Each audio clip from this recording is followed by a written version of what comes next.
Hello दोस्तों, कैसे हैं आप सभी लोग। मैं संतोष शर्मा आप सभी लोगों का स्वागत करता हूं अपने इस यूट्यूब चैनल पे।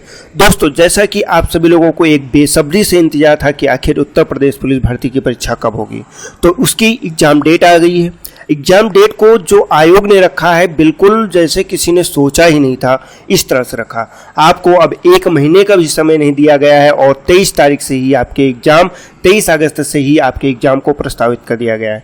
इसमें 2 शिफ्ट होंगे, प्रतिदिन 2 शिफ्ट होंगे। 23 अगस्त को, 24 अगस्त को, 25 अगस्त को, 30 अगस्त एवं 31 अगस्त को प्रतिदिन 2 शिफ्ट में आपका एग्जाम होगा। वैसे दोस्तों, हम लोग पहले इस सेगमेंट को लेकर चल रहे थे कि जीएस वाले अपने प्रश्न को कवर कर लें, लेकिन हम लोगों ने बीच में रोक दिया था। लेकिन आज हम लोग फिर से प्रारंभ करें। इसमें लगभग हम लोग प्रतिदिन लगभग 50 प्रश्नों को हल करेंगे और ये पूरी सीरीज आपकी बन के तैयार हो जाएगी। और हमारा टारगेट क्या रहेगा? टारगेट रहेगा जो हमारे जीएस के 38 प्रश्न पूछे जाते हैं, सामान्य ज्ञान के, जीके के, ये सभी प्रश्न हमारे कवर हो जाएं और वो सभी प्रश्न महत्वपूर्ण प्रश्नों को लेकर हम उपस्थित हुए।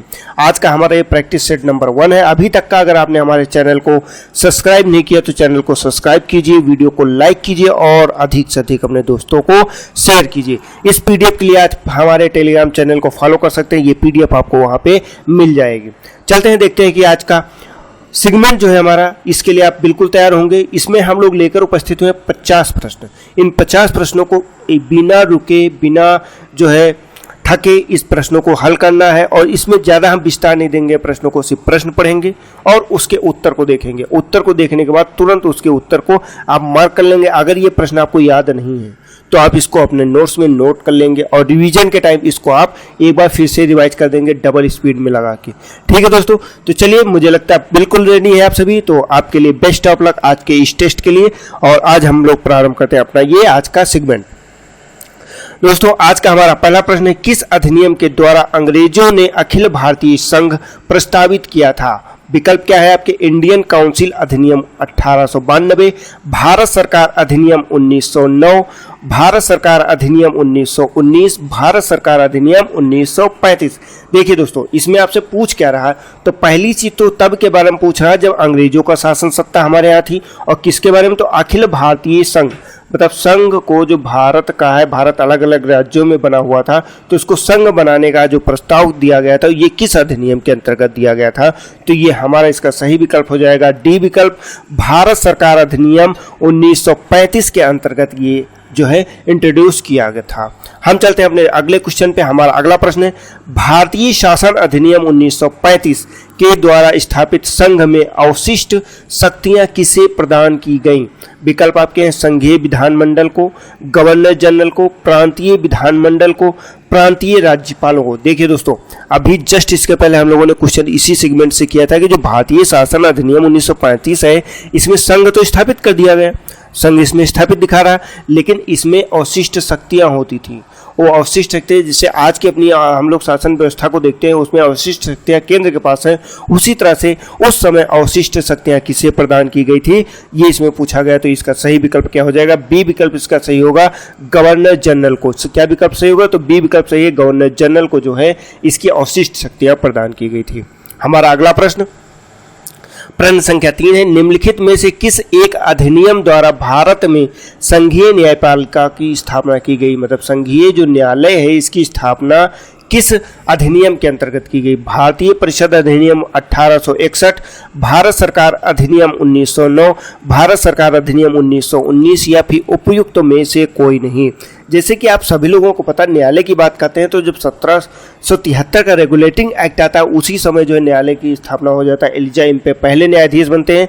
लेकिन यहाँ पे क्या पूछ रहा आपसे, तो ये मिस मत करिएगा आप, उसके चक्कर में इसको 1773 मत मांग दीजिएगा।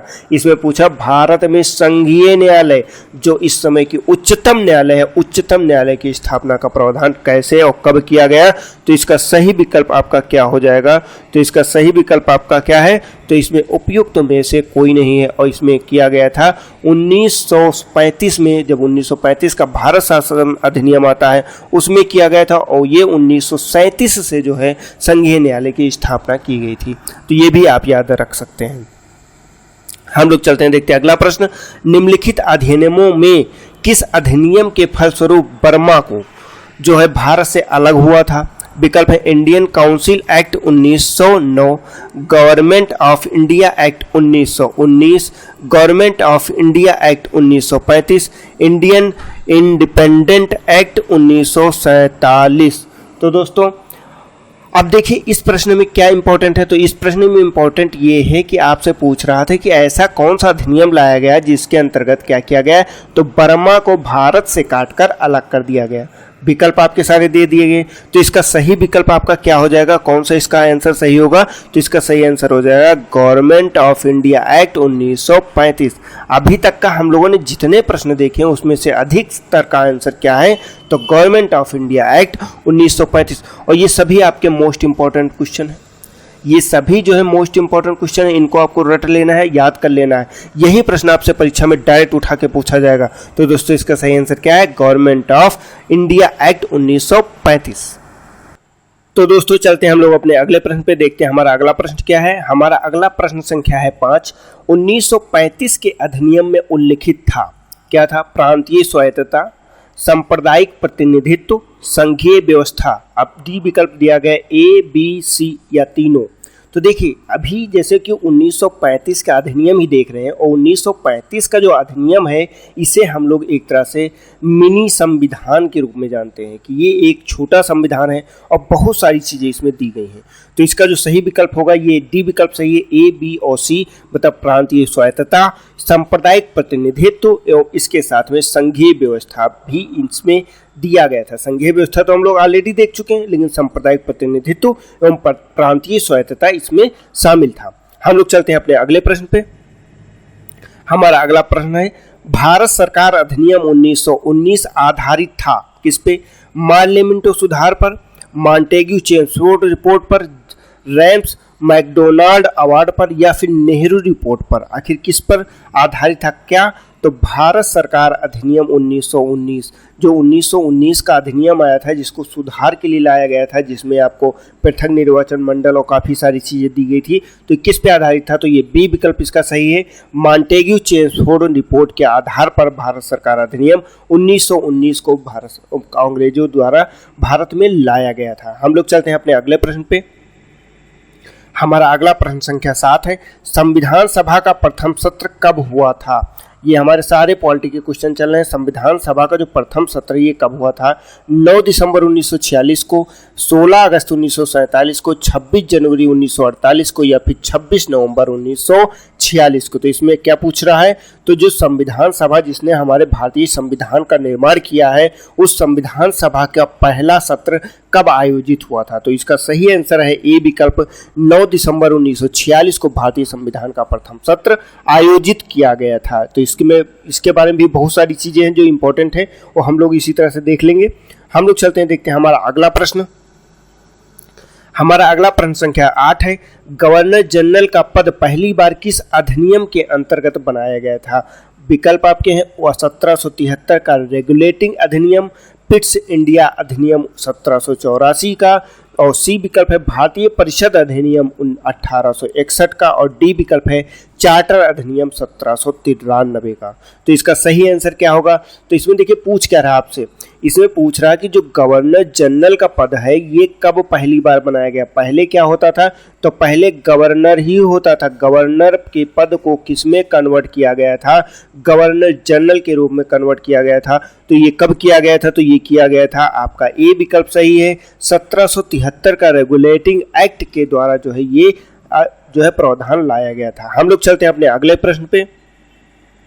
हमारा अगला प्रश्न संख्या 9 है, बंगाल का गवर्नर जनरल भारत का गवर्नर जनरल बनाया गया। अब क्या पूछ रहा है, देखिए अभी हम लोगों ने गवर्नर जनरल को देखा कि आखिर गवर्नर को गवर्नर जनरल कब बनाया गया, तो 1773 में था। अब क्या पूछ रहा है, जो बंगाल का गवर्नर जनरल था उसे भारत का गवर्नर जनरल कब बनाया गया। विकल्प आपके क्या है, सन 1813 का चार्टर अधिनियम द्वारा, सन 1833 का चार्टर अधिनियम द्वारा, सन 1909 के अधिनियम द्वारा या फिर 1919 के अधिनियम द्वारा। ये आपके चार विकल्प हैं। इसका सही आंसर क्या होगा, तो इसका बी विकल्प सही है। 1833 का जो चार्टर अधिनियम लाया गया था उसमें क्या किया गया, तो उसमें जो है जो बंगाल का गवर्नर जनरल है उसे भारत का गवर्नर जनरल के रूप में नामित कर दिया गया। इसका सही विकल्प बी हो जाएगा। हम लोग बढ़ते हैं अपने अगले प्रश्न पे। हमारा अगला प्रश्न संख्या 10 है, किस अधिनियम के द्वारा कलकत्ता में सुप्रीम कोर्ट की स्थापना की गई थी? विकल्प आपके क्या है? पहला विकल्प ए है रेगुलेटिंग एक्ट 1773, बी विकल्प है भारतीय परिषद अधिनियम 1861, सी विकल्प है भारत सरकार अधिनियम 1935, डी विकल्प है भारतीय संविधान 1950 के द्वारा। तो इसमें आपसे पूछ क्या रहा है? पूछ रहा है कलकत्ता में सुप्रीम कोर्ट की जो स्थापना की गई थी। तो आपको याद होगा जब हम लोगों ने संघीय न्यायालय पहला क्वेश्चन देखा था, वहीं पे मैंने आपसे डिस्कस किया था कि कब किया गया है। तो इसका आपका सही आंसर क्या हो जाएगा? तो ए विकल्प सही हो जाएगा। रेगुलेटिंग एक्ट 1773 के माध्यम से जो है कलकत्ता में सुप्रीम कोर्ट की स्थापना की गई थी। इसके पहले जो न्यायाधीश थे ये एलिजाह इम्पे थे, इसे भी आपको याद रखना। तो इसका सही आंसर क्या होगा? ए विकल्प इसका सही होगा। हम लोग चलते हैं अपने अगले प्रश्न पे। हमारा अगला प्रश्न संख्या 11 है, मार्ले मिंटो सुधार 1919 का प्रमुख प्रावधान कौन नहीं है? पहला विकल्प है ए है विधान परिषदों के आकार में वृद्धि, बी विकल्प है केंद्रीय विधान परिषदों में सरकारी बहुमत, सी विकल्प है सांप्रदायिक तथा पृथक निर्वाचन पद्धति, और डी विकल्प है केंद्रीय विधान परिषद में निर्वाचित सदस्यों का स्थान नहीं।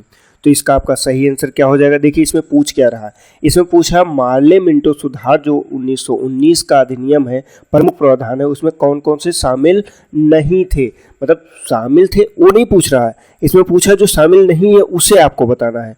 तो इसका सही आंसर क्या है? तो इसका डी विकल्प सही है, केंद्रीय विधान परिषद में निर्वाचित सदस्यों को स्थान नहीं, ये इसमें शामिल नहीं है। तो आपको ये डी विकल्प याद रखना है। हम लोग चलते हैं अपने अगले प्रश्न पे। हमारा अगला प्रश्न संख्या 12 है, निम्नलिखित में से कौन से अधिनियम ने ब्रिटेन में एक ऐसे नियंत्रण बोर्ड की स्थापना का प्रावधान किया जिसके माध्यम से ब्रिटिश सरकार भारत में ईस्ट इंडिया कंपनी के दीवानी, सैनिक एवं राजस्व संबंधी सभी मामलों पर पूरी तरह से नियंत्रण रख सके? विकल्प क्या है आपके? पहला विकल्प ए है 1773 का रेगुलेटिंग अधिनियम, बी विकल्प है 1784 का पिट्स इंडिया अधिनियम, और सी विकल्प है 1833 का चार्टर अधिनियम, और डी विकल्प है 1858 का भारत सरकार अधिनियम। देखिए अब इस प्रश्न में आपसे पूछ क्या रहा? पहली चीज निम्नलिखित में, देखिए ये जैसे बड़ा प्रश्न है तो बड़े प्रश्न में क्या करना है, एक बार आपको और अच्छे से पढ़ लेना है ताकि क्या ये प्रश्न गलत होने की संभावना कम हो जाए। क्योंकि कभी कभी क्या होता है ना, बहुत आसान प्रश्न भी हम इतनी जल्दबाजी में पढ़ते हैं कि उसमें कोई एक नहीं या कोई ऐसा वर्ड मिस हो इंट्रोड्यूस होता है जो हम ध्यान नहीं देते, वो हमसे गलत हो जाता है। तो इसको ध्यान से पढ़ते हैं। निम्नलिखित में से कौन से अधिनियम ने ब्रिटेन में एक ऐसे नियंत्रण बोर्ड की स्थापना का प्रावधान किया था जिसके माध्यम से क्या किया जाएगा? तो ब्रिटिश सरकार जो भारत में है इसमें ईस्ट इंडिया कंपनी के दीवानी मामले एवं सैनिक मामले और राजस्व मामले सभी मामले जो है पूरी तरह से नियंत्रण में रख सके, ये इसमें इंपॉर्टेंट था। तो कौन सा ऐसा अधिनियम था? तो ये आपको याद रखना, बी विकल्प इसका सही है, 1784 का पिट्स इंडिया अधिनियम के द्वारा ये इंट्रोड्यूस किया गया था, आपको याद रखना। हम लोग चलते हैं अपने अगले प्रश्न पे। हमारा अगला प्रश्न संख्या 13 है, ब्रिटिश सरकार के किस अधिनियम ने सबसे पहली बार भारत में शिक्षा के लिए 1 लाख रुपए दिए थे? विकल्प आपके हैं। पहला विकल्प ए है उड्स का डिस्पैच 1854, बी है चार्टर अधिनियम 1813, सी है चार्टर अधिनियम 1853, और डी है भारतीय परिषद अधिनियम 1892। देखिए इसमें क्या आपसे पूछा? तो इसमें पूछ रहा जब अंग्रेजों का शासन भारत पे था उस समय ब्रिटिश सरकार बोलते हैं उसको कि आखिर ऐसा कौन सा अधिनियम लाया गया था या किसके द्वारा ये व्यवस्था दी गई थी कि भारत में जो शिक्षा व्यवस्था है अब उस शिक्षा व्यवस्था पे 1 लाख रुपए अनिवार्य रूप से खर्च करना पड़ेगा। कैसे? तो अनिवार्य रूप से जो ये 1 लाख रुपए खर्च करने की व्यवस्था दी गई थी, ये किस अधिनियम के अंतर्गत दी गई थी, ये आपको सही करना है। क्या है? उसका डिस्पैच या चार्टर अधिनियम। तो इसका सही विकल्प है आपका बी विकल्प सही, चार्टर अधिनियम 1813 के माध्यम से जो है ऐसा प्रावधान किया गया था। ठीक है, हम लोग चलते हैं अपने अगले प्रश्न पे। हमारा अगला प्रश्न संख्या 14 है, निम्नलिखित अधिनियमों में से किस अधिनियम द्वारा गवर्नर जनरल की परिषद में एक विध सदस्य की अभिवृद्धि की गई? देखिए यहाँ पे पूछ रहा आपसे, विकल्प क्या है? पहला ए विकल्प है मॉन्टेग्यू चेमस्फोर्ड सुधार अधिनियम 1919, बी विकल्प है भारत सरकार अधिनियम 1935, सी विकल्प है भारत परिषद अधिनियम 1861, और डी विकल्प है चार्टर अधिनियम 1833। आप देखिए दोस्तों इसमें प्रश्न में क्या पूछ रहा है, देखिए ये इंपॉर्टेंट प्रश्न है। जैसे इन प्रश्नों को आप एक तरह से स्टार में अगर देंगे तो 5 स्टार में देंगे कि आखिर इसमें क्या पूछ रहा, तो इसमें अभिवृद्धि की पूछ रहा, मतलब जोड़ने की बात कर रहा। एक पहले से जैसे विधि सदस्य है लेकिन उसमें एक सदस्य और वृद्धि की गई, तो कौन सा वो अधिनियम था, ये आपसे पूछा। तो इसका सही विकल्प आपका क्या हो जाएगा, ये आपका डी विकल्प सही। चार्टर अधिनियम 1833 के माध्यम से एक विधि सदस्य के रूप में जो है उसको बढ़ाया गया, और तो ये आपको याद रखना है। हम लोग चलते हैं अपने अगले प्रश्न पे। हमारा अगला प्रश्न क्या है, हमारा अगला प्रश्न संख्या 15 है। कंपनी के व्यापारिक तथा राजनीतिक कार्यों को किस एक्ट द्वारा अलग किया गया। आपका विकल्प है, ए विकल्प है 1833, बी विकल्प है 1831, सी विकल्प है 1861 और डी विकल्प है उपरोक्त में से कोई नहीं। मतलब ये ऊपर जो 3 दिए गए हैं इसमें से कोई नहीं। अब देखिए प्रश्न को एक बार ध्यान दीजिए, क्या पूछ रहा है, कंपनी जो कि British company east India company थी, इसके व्यापारिक तथा राजनीतिक कार्यों को किस अधिनियम द्वारा अलग कर दिया गया। मतलब क्या किया गया, अब आप व्यापार नहीं करेंगे, आप सिर्फ राजनीति करेंगे, मतलब शासन व्यवस्था को देखेंगे। कंपनी को व्यापार से अलग कर दिया गया, मतलब व्यापारिक एकाधिकार को समाप्त कर दिया गया। ये किस अधिनियम, मतलब एक तरह से ये भी प्रश्न है कि आखिर कंपनी के व्यापारिक एकाधिकार को किस अधिनियम के अंतर्गत समाप्त किया गया है। तो ये किया गया है किसके अंतर्गत, ये आपको बताना। तो ये किया गया था पिट्स इंडिया एक्ट 1784 के अंतर्गत। किसके अंतर्गत, तो 1784 के अंतर्गत जो पिट्स इंडिया एक्ट था उसके अंतर्गत किया गया, जो इसमें से कोई विकल्प नहीं। तो आपका डी विकल्प सही हो जाएगा 1784 के अंतर्गत पिट्स इंडिया एक्ट। हम लोग बढ़ते हैं अपने अगले प्रश्न पे। हमारा प्रश्न संख्या 16 है। निम्नलिखित में से कौन सा युग्म गलत है। विकल्प आपका है हाइग्रोमीटर। इसके देखिए ये क्या है, ये सुमेलित करने वाला एक है, क्या, सुमेलित कीजिए।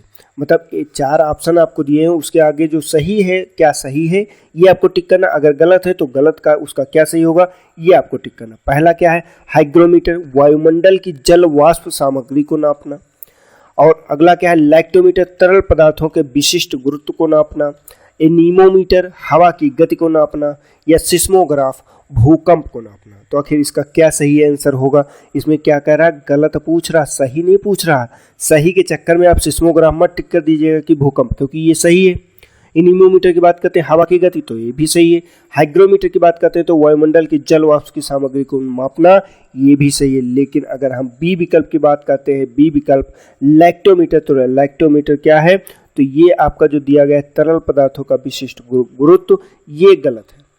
ठीक, लैक्टोमीटर जो दूध की गुणवत्ता होता है उसको नापने के लिए लैक्टोमीटर का प्रयोग किया जाता है। ठीक है, तो इसका सही विकल्प क्या हो जाएगा, बी विकल्प। मतलब इसके प्रश्न के हिसाब से गलत, लेकिन आपका इसमें ये प्रश्न इसका सही हो जाएगा। हम चलते हैं अपने अगले प्रश्न पे। हमारा अगला प्रश्न संख्या 17 है। निम्नलिखित को मिलाइए। 2 विकल्प दिए गए, पहला क्या है, निकाय दिए गए हैं और इधर उसके प्रकार दिए गए हैं। मतलब ये किस प्रकार का निकाय है और ये किस प्रकार से शासित होता है, ये किस प्रकार से हमारे संविधान में वर्णित है। विकल्प आपका पंचायती राज व्यवस्था। अब इसके सामने दिया गया है क्या ये गैर संवैधानिक है। अगला है चुनाव आयोग, या स्थानीय सरकार है। केंद्रीय सूचना आयोग, क्या ये संवैधानिक है। ये आपको टिक करना है कि आखिर इसका सही क्या होगा। तो देखिए दोस्तों, पहली चीज बात करते हैं अगर पंचायती राज व्यवस्था की, तो पंचायती राज व्यवस्था तो स्थानीय सुशासन का प्रतीक। तो पहला तो यही हो जाएगा जो सबको पता है। तो आप ये ना कीजिए कि और बाकी सबको खोजिए, पहले तो यही कट कर दीजिए सभी से। मिलान वाले में सबसे अच्छा तरीका ये होता है जो आपको आता है उसको पहले आप खोजिए, उसको सर्च कीजिए और उसको कट कर दीजिए। तो पहले का सेकंड, अब पहले का सेकंड इसमें दिया गया, ये गलत हो जाएगा। इसमें दिया गया तो ये हो सकता है, इसमें दिया गया ये भी हो सकता है, इसमें नहीं दिया गया तो ये कट जाएगा। अब देखिए 2 विकल्प आपके ऑटोमेटिक कट गए, अब बचे हैं आपके 2 विकल्प। तो अब जैसे इसमें बात करा चुनाव आयोग की, तो चुनाव आयोग सभी को पता भैया ये आर्टिकल नंबर जो है 324 के अंतर्गत भारतीय संविधान में वर्णित है। तो यह एक संवैधानिक आयोग है। ठीक, तो जब ये संवैधानिक आयोग है तो सेकंड का क्या हो जाएगा, सेकंड का हो जाएगा 3 नंबर। किस में दिया गया है सेकंड का 3, तो क्या इसमें दिया गया है, तो इसमें नहीं दिया गया, तो आपका ये भी कट जाएगा। आपका सिंगल मात्र विकल्प बचता है सी का 3 दिया गया। और थर्ड का क्या है, एक केंद्रीय सूचना आयोग कैसा है, तो एक गैर संवैधानिक निकाय है। तो ये हम लोगों का एक क्वेश्चन यहाँ से देखिए, यहाँ से 3 क्वेश्चन आपके कंप्लीट हो रहे हैं। पहले तो पंचायती राज व्यवस्था हो गया जिसको हम लोगों ने 73वें संविधान संशोधन द्वारा भारतीय संविधान में इंट्रोड्यूस किया गया था, और इसका चुनाव आयोग हो गया, केंद्रीय सूचना आयोग हो गया। हम बढ़ते हैं अपने अगले प्रश्न पे। हमारा अगला प्रश्न संख्या 18 है, संविधान का कौन सा अनुच्छेद सर्वोच्च न्यायालय को अपने निर्णय या आदेश की समीक्षा करने की अनुमति प्रदान करता है? विकल्प क्या है? ए विकल्प है अनुच्छेद 130, बी विकल्प है अनुच्छेद 137, सी विकल्प है अनुच्छेद 138 और डी विकल्प है आपका अनुच्छेद 139। तो दोस्तों देखिए इसमें पूछ क्या रहा है, आपको बहुत ध्यान से पढ़ना। संविधान का कौन सा अनुच्छेद है जो सर्वोच्च न्यायालय जो सुप्रीम कोर्ट होता है उसको अपने ही निर्णय पे, मतलब किसी और के निर्णय नहीं, अपने ही निर्णय आदेश को पुनः समीक्षा, मतलब एक बार वो निर्णय दे चुका है लेकिन उसको अगर किसी को उसको स्वयं ये फील होता है कि नहीं ये गलत निर्णय मैंने दे दिया है, इसकी समीक्षा करके इस निर्णय को हम सुधार सकते हैं, तो ये पावर उसको किस अनुच्छेद के अंतर्गत प्रदान की गई? तो इसको बी विकल्प, मतलब अनुच्छेद 137 के अंतर्गत ये पावर उसे प्रदान की गई। किसके अंतर्गत? तो अनुच्छेद 137 के अंतर्गत ये पावर है।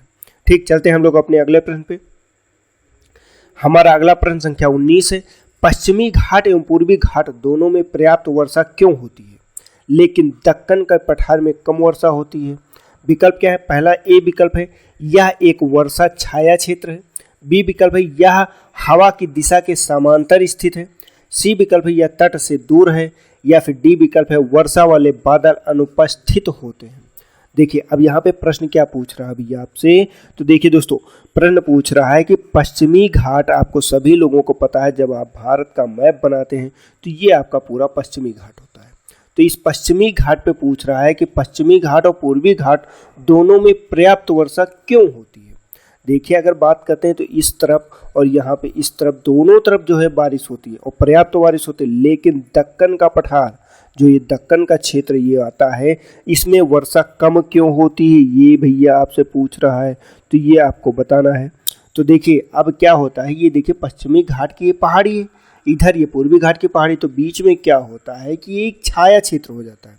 मतलब यहाँ पे क्या होता है, जब ऊंची ऊंची पहाड़ियाँ तो पानी पूरा इसी साइड में बरस के रह जाता है, जो क्योंकि हवाएं जैसे इधर से चली, अब हवाएं पानी लेके चलती हैं यहाँ पे पहाड़ी पे ऊपर की तरफ बहती हैं और संघनन होकर यहीं पे बारिश करा देती हैं, ये पहाड़ी के उस तरफ जा ही नहीं पाती। तो इसीलिए ये कैसा क्षेत्र होता है, तो ये एक छाया क्षेत्र होता है। छाया क्षेत्र को आप वर्षा छाया क्षेत्र को ऐसा क्षेत्र मान सकते हैं जो पहाड़ी की एक, जैसे कि आपको कभी आपने देखा होगा कि जब कभी आप धूप लगती है तो सूर्य जैसे आसमान में होता है, तो आप क्या करते हैं कि किसी की छाया ढूंढते हैं। जैसे कोई बिल्डिंग है, बिल्डिंग के आप किनारे खड़े हो जाते हैं, आपको थोड़ी सी छाया लगती रहती है तो आप उसी के सहारे खड़े रहते हैं। तो उसी तरह से पहाड़ी की छाया में जो ये पड़ता है तो इसी को वर्षा छाया क्षेत्र बोलते हैं। यहाँ पे सबसे कम बारिश होती है। ठीक, इसका सही विकल्प क्या हो जाएगा? ए विकल्प इसका सही हो जाएगा। मैंने यहाँ पे कई सारी चीजें आपकी क्लियर कर दी। हम लोग बढ़ते हैं अपने अगले प्रश्न पे। हमारा अगला प्रश्न क्या है? हमारा अगला प्रश्न संख्या 20 है, भारत में किस प्रकार के वन सर्वाधिक फैला हुआ है? विकल्प आपका है, पहला विकल्प है उष्णकटिबंधीय सदाबहार वन, बी विकल्प है उष्णकटिबंधीय पर्णपाती वन, सी विकल्प है माउंटेन वन या डी विकल्प है मैंग्रोव वन। तो आखिर किस प्रकार के वन सर्वाधिक हैं? तो इसमें आपको सभी लोगों को पता है कि जो भारत का क्षेत्र है, जैसे भारत के क्षेत्र की बात करते हैं तो भारत जैसे 23.5 अंश इसके लगभग मिड से होकर गुजरता है, कर्क रेखा जो होती है, तो ये हर तरह के क्षेत्र में आता है। मसलन यहाँ पे उष्णकटिबंध भी आता है और इसके बाद क्या होता है, बारिश भी होती है, हर चीज़ होती है। तो यहाँ पे सर्वाधिक जो वन पाए जाएंगे ये उष्णकटिबंधीय पर्णपाती वन पाए जाएंगे और यही आपका सही विकल्प हो जाएगा। ठीक, सदाबहार वन की बात करते हैं तो सदाबहार वन जो यहाँ पे हमारा भारत से अलग यहाँ का क्षेत्र जो हमारा इधर का जो अंडमान निकोबार का क्षेत्र है, ये सदाबहार वन यहाँ पे पाए जाते हैं। यहाँ के अगर केले की बात करें तो केले के पेड़ भी 11-11 मीटर के होते हैं, जो आईएएस में प्रश्न पूछा गया था। अगर आप देखेंगे तो आईएएस में प्रश्न पूछा गया था कि 11 मीटर लंबे केले का वृक्ष कहाँ पाया जाता है, तो अंडमान निकोबार द्वीप समूह में पाया जाता है। तो इसका सही आंसर बी विकल्प है। हम लोग बढ़ते अपने अगले प्रश्न पे। हमारा अगला प्रश्न संख्या 21 है, निम्नलिखित कथनों पर विचार करें।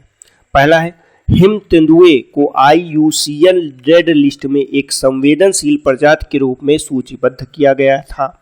वे मुख्य रूप से जम्मू और कश्मीर, हिमाचल प्रदेश, उत्तराखंड, सिक्किम और अरुणाचल प्रदेश राज्यों में पाए जाते हैं। अब आपसे प्रश्न क्या है, ऊपर दिए गए कथनों में से कौन सा या कौन से जो है सही है, इसमें आपको क्या टिक करना है? तो इसमें आपको सही वाले बताना है, केवल एक सही है, या फिर बी विकल्प है केवल 2, या फिर सी विकल्प है ए और 2 दोनों सही हैं, या फिर डी विकल्प है ना तो एक सही है और ना ही 2 सही है। तो इसका भैया क्या सही है? तो इसका भैया देखिए, हिमतुंदिया IUCN की रेड लिस्ट में एक संवेदनशील प्रजाति के रूप में सूचीबद्ध किया गया था नहीं, ये तो है भी, ऑलरेडी है। और डी विकल्प क्या है? वे मुख्य रूप से कहाँ? तो जम्मू कश्मीर और हिमाचल प्रदेश, उत्तराखंड और सिक्किम और अरुणाचल प्रदेश, हाँ इन प्रदेशों में पाए जाते हैं, इन राज्यों में पाए जाते हैं। तो आपका पहला विकल्प गलत हो जाएगा, बी विकल्प आपका सही हो जाएगा, मतलब डी 2 पॉइंट सही हो जाएगा। इसका सही आंसर हो जाएगा आपका बी आंसर सही होगा, केवल 2 इसका सही होगा। हम चलते हैं, देखते हैं अपने अगले क्वेश्चन को। हमारा अगला क्वेश्चन है क्वेश्चन नंबर 22। निम्नलिखित में से किसे बीजापुर सुल्तान ने शिवाजी के विरुद्ध भेजा था? ठीक, देखिए दोस्तों, हम इसमें सारे मिक्स क्वेश्चन ला रहे हैं ताकि आप ये न मतलब सोचे कि जो है एक ही सब्जेक्ट से, आप जब एक सब्जेक्ट के क्वेश्चन सॉल्व करते हैं तो उसमें आपका दिमाग सेट हो जाता है एक सी सब्जेक्ट के लिए, लेकिन यहाँ पे आपके मिक्स क्वेश्चन रहेंगे सारे सब्जेक्ट में। जैसे आपका पेपर बनेगा वैसे ही आपके यहाँ पे क्वेश्चन रहेंगे। ठीक, विकल्प क्या है आपका? अफजल खान, मोहम्मद शाह, फिरोज शाह या फिर जय शाह। ए विकल्प है अफजल खान, बी विकल्प है मोहम्मद शाह, सी विकल्प है फिरोज शाह और डी विकल्प है आपका जय सिंह। तो इसका सही आंसर क्या हो? क्या पूछ क्या रहा है? किसे बीजापुर सुल्तान ने शिवाजी के विरुद्ध भेजा था? शिवाजी से युद्ध करने के लिए बीजापुर का जो सुल्तान था किसको भेजा था? तो ये अफजल खान को भेजा था। तो इसका सही आंसर क्या हो जाएगा? ए विकल्प इसका सही हो जाएगा। हम चलते हैं अपने अगले प्रश्न पे। हमारा अगला प्रश्न संख्या 23 है। 1857 के विद्रोह के निम्नलिखित नेताओं में से कौन नेपाल भागने में सफल रहे? विकल्प आपके हैं, पहला पॉइंट दिया गया, पहला बिंदु है कुंवर सिंह, सेकंड बिंदु दिया गया नाना साहब, थर्ड बिंदु दिया गया अवध की बेगम और फोर्थ बिंदु दिया गया बख्त खान। अब नीचे कूट दिए गए हैं, ये आपके कूट हैं। अब कूट में से आपको चयन करना है कि ऐसे कौन से थे जो कि 1857 का जब विद्रोह हुआ था उस समय नेताओं में से नेपाल भाग गए थे। तो कौन से व्यक्ति हैं, उन्हें हमें यहाँ पे चुनना है या यहाँ पे सेलेक्ट करना है। तो इसका क्या आंसर होगा? तो देखिए भैया, पहला क्या है, जैसे कि कुंवर सिंह की बात करें तो कुंवर सिंह जो है यहाँ पे लगातार डटे रहे थे, ये नहीं भागे थे। तो भागा कौन था? तो नाना साहब की बात करते हैं तो नाना साहब जो है नेपाल भागने में सफल हो गए थे और वहीं पे इन्हीं के साथ में बेगम, अवध की जो बेगम है, ये भागने में, जिनको हजरत महल कहा जाता है, ये यहाँ से भागने में, नेपाल भागने में सफल हो गई थी। तो इसका सही आंसर क्या होगा? 2 और 3 किस में दिया गया है? 2 और 3 आपका डी विकल्प में दिया गया है। आपका सही आंसर क्या हो जाएगा? डी विकल्प 2 और 3, मतलब नाना साहब और अवध की बेगम जो है नेपाल भागने में सफल हो गए थे। हम लोग बढ़ते हैं अपने अगले प्रश्न पे। हमारा अगला प्रश्न है प्रश्न संख्या 24। 1907 का कांग्रेस अधिवेशन किस नदी के तट पर हुआ था? विकल्प आपका ए विकल्प है साबरमती, बी विकल्प है लोनी नदी, सी विकल्प है ताप्ती नदी, डी विकल्प है आपका नर्मदा नदी। तो इसका सही आंसर क्या होगा? देखिए पूछ क्या रहा है आपसे, गौर कीजिएगा। क्या कह रहा है कि 1907 का जो कांग्रेस अधिवेशन हुआ था ये किस नदी के तट पे हुआ था? आपसे नदी पूछा गया है, तो इसका जो सही आंसर है ताप्ती नदी पे हुआ था। 1907 का जो कांग्रेस अधिवेशन हुआ था ये ताप्ती नदी के तट पे हुआ था, ये आपको याद रखना है। हम बढ़ते हैं अपने अगले प्रश्न पे। हमारा अगला प्रश्न है प्रश्न संख्या 25। निम्नलिखित में से कौन सा आर्सेनिक का स्रोत है?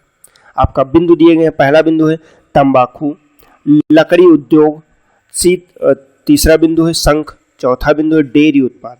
अब इसमें आपको सही कोड चुनना है, जैसे कि पहले विकल्प में दिया गया है विकल्प ए 1, 2 और 4, बी विकल्प में है 2 और 3, सी विकल्प में है 1, 3 और 4 और डी विकल्प में है 1, 2, 3 और 4, मतलब 1, 2, 3, 4 इसमें सभी दे दिए गए। तो इसका सही आंसर आपका क्या होगा? पूछ रहा आपसे कि आर्सेनिक भैया किस में पाया जाता है, आर्सेनिक का स्रोत क्या होता है? आपको स्रोत तो बताना है किसका, वो भी आर्सेनिक का। तो देखिए भैया, तंबाकू में भी आर्सेनिक होता है, लकड़ी उद्योग में भी आर्सेनिक पाया जाता है, शंखों में भी आर्सेनिक होता है, डेयरी उत्पाद में भी आर्सेनिक होता है। तो सही आंसर आपका क्या हो जाएगा? डी विकल्प सही हो जाएगा। 1, 2, 3 और 4, मतलब चारों में आपका आर्सेनिक जो है पाया जाता है। हम लोग चलते हैं आगे, देखते हैं कि हमारा अगला क्वेश्चन क्या है। हमारा अगला प्रश्न है प्रश्न संख्या 26। सूची 1 और सूची सेकंड को सुमेलित करें। सूचियों को नीचे दिए गए कोड का उपयोग करके सही उत्तर को चुनें। पहली सूची क्या है? इसमें पूछा गया है प्राकृतिक रूप से पाए जाने वाला पदार्थ, और सूची 2 में दिया गया वर्तमान तत्व, मतलब प्राकृतिक रूप से क्या पाया जाता था और वो जो है ताप दाब के प्रभाव से परिवर्तित होकर आज के समय में क्या बन गया है, ये आपको बताना है। तो इसमें पहला जो दिया गया है हीरा, इसके सामने क्या है, ये कैल्शियम दिया गया है। बी विकल्प बी में दिया गया है संगमरमर, इसमें के सामने क्या दिया गया है, सिलिकॉन दिया गया है। सी की बात करते हैं तो इसमें रेत दिया गया है, रेत के सामने क्या दिया गया है, एल्यूमिनियम। और डी विकल्प में क्या दिया गया है, रूबी, और इसका सामने क्या दिया गया है, कार्बन। तो देखिए भैया, हमने सबसे पहले ही आपको बता दिया है कि जब भी मिलान वाले प्रश्न आए, मिलान वाले प्रश्नों में आपको एक चीज याद रखनी है कि उसमें आपको जो आपको आता है वो टिक करिए। तो पहली चीज तो हीरा कैसे बना है, तो कार्बन से, ये एक सभी को पता है। जब हीरा कार्बन से बना है तो पहले का ए का 4 नंबर देख लेने, इसमें दिया गया, नहीं दिया गया तो ये कट जाएगा, पहला कट गया। इसमें दिया गया तो ये हो सकता है, सी में नहीं दिया गया ये भी आपका कट जाएगा, डी में दिया गया तो ये हो सकता है। तो अब हम बात करते हैं, अब अगले पे चलते हैं, क्योंकि क्या हुआ है, तो इसमें दिया गया आपका एक हो गया। अब हम बात करते हैं किसकी, तो संगमरमर की। संगमरमर कैसे बनता है, तो संगमरमर भैया बनता है कैल्शियम से। तो इसका बी का क्या हो जाएगा, बी का 1 दिया गया, जैसे 2 तो हम पहले काट चुके, इसमें क्या दिया गया, बी का 2 दिया गया, तो ये भी आपका कट जाएगा। आपका सही विकल्प क्या बच जाएगा, डी विकल्प सही होगा। मतलब क्या, तो हीरा का क्या कार्बन हो जाएगा, संगमरमर का आपका कैल्शियम हो जाएगा, रेत का आपका क्या हो जाएगा, तो रेत का आपका हो जाएगा सिलिकॉन। और वहीं पे रूबी की बात करते हैं तो रूबी कैसे बनती है, तो ये एल्यूमिनियम से बनती है। सही आंसर इसका डी हो जाएगा। हम लोग बढ़ते हैं अपने अगले प्रश्न पे। हमारा अगला प्रश्न है प्रश्न संख्या 27। देखिए खाली स्थान यहाँ पे दिया गया, यहाँ क्वेश्चन मार्क, ये आपको भरना है। शेष विश्व के बाकी हिस्सों से प्राप्त माल, व्यापार, सेवाओं और शुद्ध हस्तांतरण के संतुलन का योग है। विकल्प क्या है, पहला विकल्प ए है चालू खाता, बी विकल्प है बचत खाता, सी विकल्प है पूंजी खाता, डी विकल्प है संपत्ति खाता। देखिए दोस्तों, ये आपका इकोनॉमिक का क्वेश्चन है, इकोनॉमिक्स भी आपसे पूछी जाएगी, तो ये इकोनॉमिक का क्वेश्चन है कि एक खाली स्थान है कि ऐसा कौन सा खाता होता है जिसमें पूरे विश्व में जितना भी विश्व है इसके सभी हिस्सों से प्राप्त जो माल का व्यापार से जो प्राप्त होता है या सेवा से प्राप्त होता है, ये शुद्ध हस्तांतरण होता है, ये सभी जो है उसी में रखा जाता है। तो इसका क्या हो जाएगा, तो इसका ए विकल्प जो है चालू खाता, यही होता है। चालू खाता में ही ये सारी चीजें शामिल की जाती है। हम लोग बढ़ते हैं अपने अगले प्रश्न पे। हमारा अगला प्रश्न संख्या 28 है। मंदी के दौरान, आगे फिर खाली स्थान है, ये भी इकोनॉमिक्स का क्वेश्चन है। आखिर मंदी के दौरान क्या होता है या क्या किया जा सकता है। विकल्प ए है निर्माता सावधानी पूर्वक आशावादी होंगे, बी विकल्प दिया गया इन्वेंट्री में कमी होगी, सी विकल्प दिया गया उपयोग के तहत क्षमता होगी, और डी विकल्प दिया गया बैंक ऋण में विस्तार होगा। भैया जब मंदी चल रही, मंदी के दौरान क्या होगा, तो जब आप जितना उपयोग करेंगे उतना ही आपकी क्षमता जितनी होगी उतना ही उपयोग करेंगे। तो मतलब क्या होगा, मंदी के दौरान हमेशा एक चीज़ होती है कि आपकी अपनी क्षमता के अनुसार ही उपयोग होता है, क्योंकि उस समय पैसे की कमी हो जाती, तंगी हो जाती है, ठीक, क्योंकि बाजार वगैरह सब सुस्त हो जाता है। तो ये चीज़ आपको याद रखनी, ये भी इकोनॉमिक्स का प्रश्न है। हम लोग बढ़ते हैं अपने अगले प्रश्न पे। हमारा अगला प्रश्न संख्या 29 है। मोक्ष या त्रिखंड मजूरा किस शास्त्रीय नृत्य की शैली के तत्व है। ये आपका नृत्य है जो कि हम लोग देखते हैं। अब जैसे इसमें विकल्प क्या है, ए विकल्प दिया गया है कथक, बी विकल्प है शास्त्रीय, सी विकल्प है ओडिसी, डी विकल्प है आपका मोहिनी अट्टम। तो इसके क्या किसमें दिया गया, किसको किसको, तो मोक्ष और त्रिखंड मजूरा ये किसमें है, तो ये भैया आपका ओडिसी नृत्य जो होता है इसमें होते हैं। तो आपका विकल्प सही क्या होगा, तो आपका सी विकल्प सही हो जाएगा, आपका ओडिसी हो जाएगा। हम बढ़ते हैं अपने अगले प्रश्न पे। हमारा अगला प्रश्न संख्या 30 है। कर्नाटक शास्त्रीय संगीत भारतीय उपमहाद्वीप के, अब आगे खाली स्थान दिया गया है, क्षेत्रों का शास्त्रीय संगीत है। मतलब ऐसा कौन सा क्षेत्र है जहाँ का ये शास्त्रीय संगीत है, कौन, तो कर्नाटक शास्त्रीय संगीत की बात करता है। विकल्प आपका है ए विकल्प उत्तरी, बी विकल्प दक्षिणी, सी विकल्प पूर्वी, और डी विकल्प आपका पश्चिमी। तो आपका सही क्या आंसर हो जाएगा इसका, तो आपका ये हो जाएगा दक्षिणी उपमहाद्वीप क्षेत्रों का ये शास्त्रीय संगीत है कर्नाटक। क्योंकि कर्नाटक तो आपको सभी पता है भारत के किस क्षेत्र में पाया जाता है, यहाँ पे आपका कर्नाटक पाया जाता है, तो आपको दक्षिणी ही क्षेत्र में ही हो जाता है। चलते हैं हम लोग आगे देखते हैं हमारा अगला प्रश्न। हमारा अगला प्रश्न संख्या 31 है। भाषा के आधार पर राज्यों का पुनर्गठन किस वर्ष में किया गया। विकल्प आपके हैं 1950 में, बी विकल्प है 1951 में, सी विकल्प है 1952 में, और डी विकल्प है 1956 में। तो दोस्तों देखिए, यहाँ पे एक चीज़ ये भी इम्पोर्टेंट है, आपको याद रखना, ये मोस्ट इम्पोर्टेंट क्वेश्चन में आता, बहुत बार क्वेश्चन पूछा जाता है कि आखिर भाषा के आधार पर राज्यों का पुनर्गठन कब किया गया। तो देखिए इसका सही आंसर क्या है, तो ये 1956 में पहली बार किया गया था। तो ये आपको रट लेना है, याद कर लेना, 1956 में भाषा के आधार पर राज्यों का पुनर्गठन किया गया। सही विकल्प क्या हो जाएगा, डी विकल्प सही हो जाएगा। हम बढ़ते हैं अपने अगले क्वेश्चन पे।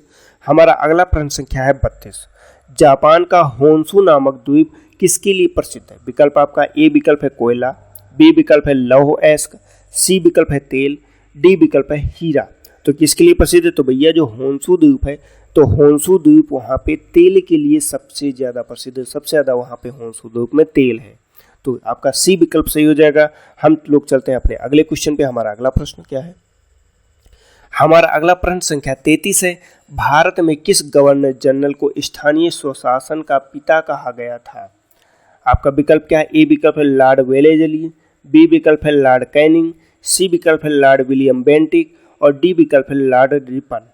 तो इसका सही आंसर क्या, देखिए आपसे पूछ क्या रहा है, भारत में गवर्नर जनरल मतलब ये ब्रिटिश शासन के दौरान की बात कर रहा है कि उस समय का कौन सा व्यक्ति ऐसा है जिसको स्थानीय स्वशासन का जनक कहा जा रहा है। तो भैया 1882 के समय की बात करते हैं, तो जब रिपन का कार्यकाल था, किसका, लॉर्ड रिपन, तो उन्होंने सबसे पहले कहा था कि एक स्थानीय स्वशासन होना चाहिए। तो इसीलिए लॉर्ड रिपन को ही जो है क्या स्थानीय स्वशासन का पिता कहा जाता है। ये भी आपका मोस्ट इंपॉर्टेंट क्वेश्चन है, आपसे पूछ लेगा और ये क्वेश्चन आपसे गलत हो जाएंगे तो आपको पछताएगा कि एक क्वेश्चन हमारा ये अगर सही हो जाता तो इसमें कितने मतलब कुछ नहीं है। स्थानीय स्वशासन का पिता कौन है, तो लॉर्ड रिपन है। हम बढ़ते हैं आगे, देखते हैं हमारा अगला प्रश्न क्या है। हमारा अगला प्रश्न संख्या 34 है। निम्नलिखित में से किसने पहले 1935 में संविधान सभा का सुझाव प्रस्तावित किया था। विकल्प है, ए विकल्प है नेहरू, बी विकल्प है गांधी जी, सी विकल्प है जेपी नारायण और डी विकल्प है एमएन रॉय। तो भैया देखिए ये आपको बताना है कि क्या पूछ रहा है, तो किसने सबसे पहले 1935 में संविधान सभा का सुझाव प्रस्तावित किया था। तो ये भैया जो हमारे संवैधानिक सलाहकार हैं एमएन रॉय जी, इन्होंने ही प्रस्तावित किया था, इन्होंने ही बताया था। ये आपके लिए इंपॉर्टेंट हो जाता है। हम लोग बढ़ते आगे, देखते हैं हमारा अगला प्रश्न क्या है। हमारा अगला प्रश्न संख्या 35 है। वर्तमान कंप्यूटिंग में समस्त विश्व का कौन सा कोड प्रयोग किया जाता है और स्वीकार्य है। विकल्प है ASCII, Hollerith code, EBCDIC, ISCII। देखिए दोस्तों, यहाँ पे मैं साधारण शब्दों में आपको बता दूं ये प्रश्न का मतलब क्या है। तो प्रकाश प्रश्न का मतलब ये है कि वर्तमान जो भी कंप्यूटिंग व्यवस्था है, कंप्यूटर एक दूसरे से एक लैंग्वेज में ही एक कोड के माध्यम से ही कनेक्ट होते हैं, जो सिक्योर नेटवर्किंग सर्विस होती है। तो ऐसी कौन सा कोड होता है जिसको पूरी तरह से प्रयोग किया जाता है और ये स्वीकार भी है। तो भैया इसका सही विकल्प जो है ये आपका ए विकल्प सही है। और इसका फुल फॉर्म हम देख ले रहे हैं, तो देखिए ये है आपका ASCII, standard data encoding format of the electronic communication between the computers. तो ये इसका फुल फॉर्म है क्या, तो standard data encoding format of the electronic communication between computers. आपसे ये भी पूछ सकता है इसका फुल फॉर्म, तो अगर इसका फुल फॉर्म आपसे पूछता है तो वो भी आपको याद रखना है कि क्या है, तो standard data encoding format of electronic communication between computers. तो ये भी आपको याद रखना है। हम बढ़ते अपने अगले प्रश्न पे। हमारा अगला प्रश्न क्या है, हमारा अगला प्रश्न संख्या 36 है। शास्त्रीय गायन का फोकस की कहानियों को सुनाने में होता है। यहाँ पे खाली स्थान है, पूछ रहा है जो शास्त्रीय गायन होता है इसमें किसकी कहानियों को सुनाया जाता है, किसकी कहानियों पे ये बेस्ड होता है। विकल्प आपका है, पहला ए विकल्प है कृष्ण जी, बी विकल्प है पार्वती जी, सी विकल्प है विष्णु जी और डी विकल्प है गणेश जी। तो इसका सही आंसर है सी विकल्प, विष्णु जी की कहानियों पे आधारित होता है शास्त्रीय गायन। तो इसका सही आंसर सी हो जाएगा। हम लोग बढ़ते अपने अगले क्वेश्चन पे। हमारा अगला प्रश्न संख्या 37 है। कर्क रेखा, मकर रेखा, भूमध्य रेखा की काल्पनिक रेखाएं हैं, निम्नलिखित में से किस महाद्वीप से होकर गुजरती हैं। ठीक, विकल्प है ए विकल्प है ऑस्ट्रेलिया, बी विकल्प है अफ्रीका, सी विकल्प है यूरोप, डी विकल्प है एशिया। देखिए प्रश्न को बहुत ध्यान से पढ़ना। प्रश्न क्या पूछ रहा है भैया, कर्क रेखा मतलब 23.5 अंश जो आपका नॉर्थ हो गया, और आपसे क्या पूछ रहा, भूमध्य रेखा मतलब 0 अंश हो गया, और आपका 23.5 अंश जो ये आपका साउथ है ये आपसे पूछ रहा है। तो आखिर भैया ये किस महाद्वीप से गुजरता है, मतलब एक ही महाद्वीप की बात कर रहा है, एक ही, अलग अलग नहीं, अलग अलग तो सभी से आप बता देंगे, लेकिन इसमें एक ही, ये जो काल्पनिक तीनों रेखाएं हैं ये तीनों रेखाएं एक से ही गुजरती, तो उसका सही आंसर होता है अफ्रीका। अफ्रीका ही एकमात्र ऐसा महाद्वीप है जहाँ से तीनों रेखाएं आपकी गुजरती हैं। ठीक, अफ्रीका को तीनों रेखाएं काटती हैं, तो ये आप बहुत ही अच्छे से याद कर लीजिएगा। हम लोग बढ़ते हैं अपने अगले क्वेश्चन पे। हमारा अगला प्रश्न संख्या 38 है, निम्नलिखित में से कौन सी विश्व की सबसे लंबी नदी है? विकल्प है आपका यांगसी क्यांग, अब बी विकल्प है आपका अमेजन, सी विकल्प है आपका नील, और डी विकल्प है आपका मिसिसिपी मिसौरी। तो इसका सही आंसर क्या है? तो भैया देखिए ये बहुत ही साधारण ज्योग्राफी का प्रश्न है और बहुत साधारण क्वेश्चन है। विश्व की सबसे लंबी नदी की बात करते हैं तो ये आपकी नील नदी है, ये आप याद रखिएगा। क्या कौन सी है? तो नील नदी है। अगर हम लोग अपवाह तंत्र की बात करेंगे तो वहाँ पे अमेजन नदी आ जाएगी, लेकिन यहाँ पे अगर सबसे लंबी नदी की बात करते हैं तो नील नदी है, जो कि व्हाइट नील और ब्लू नील मिलके जो है नील नदी का निर्माण करते हैं। ये सारी चीज़ें हो जाती हैं इसमें। हम लोग बढ़ते हैं अपने अगले क्वेश्चन पे। हमारा अगला प्रश्न क्या है?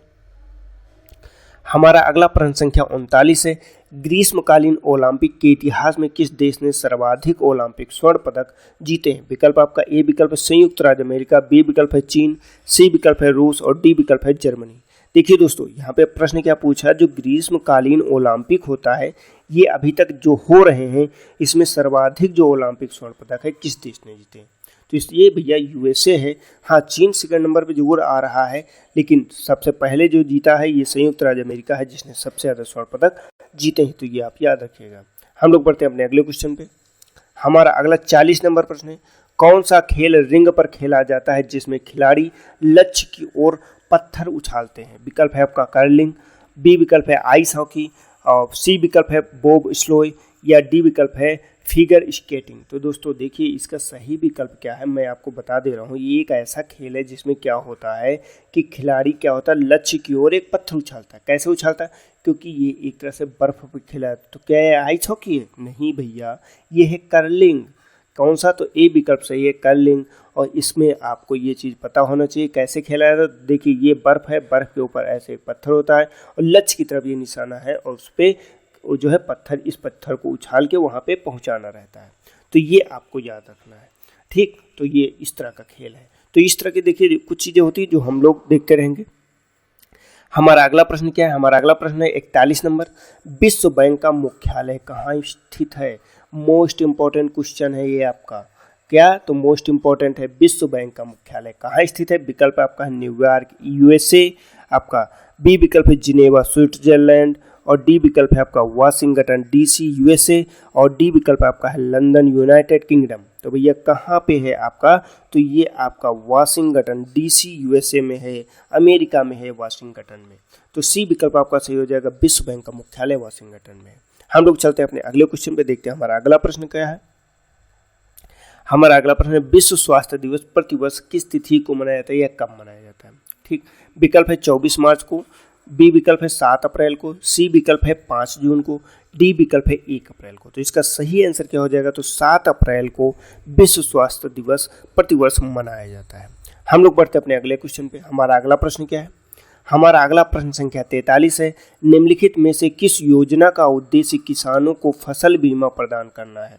क्या पूछ रहा है आपसे? चलिए पहले विकल्प देख लें। ए विकल्प है प्रधानमंत्री जीवन ज्योति बीमा योजना, बी विकल्प है प्रधानमंत्री फसल बीमा योजना, सी विकल्प है आपका अटल पेंशन योजना, डी विकल्प है आपका प्रधानमंत्री जनधन योजना। देखिए ये अब प्रश्न क्या है, किस योजना का उद्देश्य क्या है? किसानों को फसल बीमा। तो देखिए फसल बीमा तो डायरेक्ट आपका बी विकल्प में दिया गया, तो सही आंसर आपका यही हो जाएगा, बी विकल्प। लेकिन जैसे जीवन ज्योति और पेंशन और जनधन योजना ये सभी अभी हाल ही में लागू की गई थी जब मोदी सरकार बनती है 2014 में, इसके बाद ही। लेकिन फसल बीमा योजना किसानों से संबंधित है, तो इसे आप याद रखिएगा। हम लोग बढ़ते हैं अपने अगले क्वेश्चन पे। हमारा अगला प्रश्न संख्या 44 है, निम्नलिखित में से कौन सा शहर बेल्जियम की राजधानी है? देखिए ये सिटी और उसकी जो कैपिटल होती है, कैपिटल से संबंधित क्वेश्चन है। ये आपके जो सिलेबस है उसमें दिया गया है और उससे आपको प्रश्न पूछे जाते हैं। विकल्प क्या है, कौन सा शहर बेल्जियम की राजधानी, बेल्जियम की राजधानी आपसे पूछा गया है। विकल्प क्या है आपका, एम्स्टर्डम, ब्रुसेल्स, बर्लिन या फिर विलिंगटन। तो क्या है, तो इसका भैया बी विकल्प सही है, ब्रुसेल्स। ब्रुसेल्स क्या है, तो बेल्जियम की राजधानी है, ये आपको याद रखना है। हम चलते हैं, देखते हैं आगे। तो आगे हमारा जो क्वेश्चन है ये हमारा विकल्प प्रश्न संख्या है 45। प्रश्न पूछ रहा है आपसे मस्कट। मस्कट ओमान की राजधानी, देख लीजिए यहाँ पे इम्पोर्टेंट हो जाता है कि आपसे पूछता है कि ओमान की राजधानी का क्या है, तो मस्कट है। अब यहाँ पे प्रश्न आपसे है कि ओमान की मुद्रा क्या है। राजधानी भी आपको याद रखनी, राजधानी क्या है, तो मस्कट है। अब मुद्रा है, विकल्प ए है यूरो, बी विकल्प है दिरहम, सी विकल्प है ओमानी दिनार, डी विकल्प है ओमानी रियाल। तो इसका सही आंसर क्या हो जाएगा, तो डी विकल्प इसका सही हो जाएगा, ओमानी रियाल, ये इसका सही आंसर है। आपको इसमें दोनों याद रखना, ओमान की राजधानी मस्कट है, मुद्रा क्या है, ओमानी रियाल है। हम लोग चलते हैं अपने अगले प्रश्न पे। हमारा अगला प्रश्न संख्या 46 है, किस अधिनियम द्वारा अंग्रेजों ने अखिल भारतीय संघ प्रस्तावित किया था। देखिए दोस्तों, अब ये प्रश्न शायद में भी रिपीट हो रहा है, तो मुझे नहीं लगता कैसे रिपीट हो गया, हो सकता है गलतीवश रिपीट हो गया हो, टाइपिंग मिस्टेक है, लेकिन इसमें आपका वही क्वेश्चन सही, आंसर सही, भारत सरकार अधिनियम 1935 अखिल भारतीय संघ, ये रिपीटेड क्वेश्चन है। हम लोग चलते हैं अपने अगले क्वेश्चन पे। हमारा अगला प्रश्न है प्रश्न संख्या 47, भारत शासन अधिनियम 1935 के द्वारा स्थापित संघ में अवशिष्ट शक्तियाँ किसे प्रदान की गई। दोस्तों ये भी प्रश्न हमारा रिपोर्टेड है, इसमें भी गवर्नर जनरल, आपका बी विकल्प सही है, गवर्नर जनरल द्वारा। हम चलते हैं अपने अगले प्रश्न पे। हमारा अगला प्रश्न क्या है, 48 नंबर, निम्नलिखित में से किस एक अधिनियम द्वारा भारत में संघीय न्यायालय की स्थापना की गई है। तो इसमें भारतीय परिषद अधिनियम, भारत सरकार अधिनियम 1909, 1935। तो इसका जो सही आंसर है, ये क्या सही आंसर है, तो इसका सही आंसर है इस उपयुक्त में से कोई नहीं, डी विकल्प। क्यों, क्योंकि ये भारत सरकार अधिनियम 1935 में संघीय न्यायालय की स्थापना की गई थी और इसका प्रारंभ कब हुआ था, तो 1 अक्टूबर 1937 को संघीय न्यायालय का प्रारंभ हुआ था। हम लोग चलते हैं अपने अगले प्रश्न पे। हमारा अगला प्रश्न संख्या 49 है, राष्ट्रीय जनसंख्या आयोग किस मंत्रालय के अधीन काम करता है। ए विकल्प है स्वास्थ्य एवं परिवार कल्याण मंत्रालय, बी विकल्प है परिवार एवं कल्याण मंत्रालय, सी विकल्प है शहरी एवं विकास मंत्रालय और डी विकल्प है संस्कृति मंत्रालय।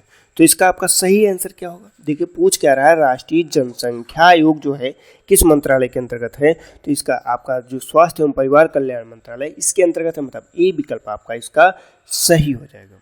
हम लोग बढ़ते हैं अपने अगले क्वेश्चन पे।